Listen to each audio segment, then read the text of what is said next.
Colour വണ്ടി പൊട്ടിയിട്ടില്ല, പൊട്ടിയതല്ല. എന്തിനാ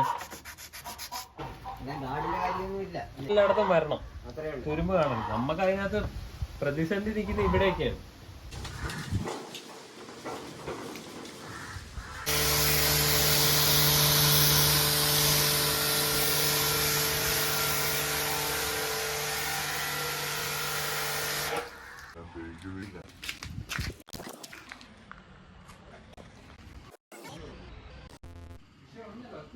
കുരു വരും.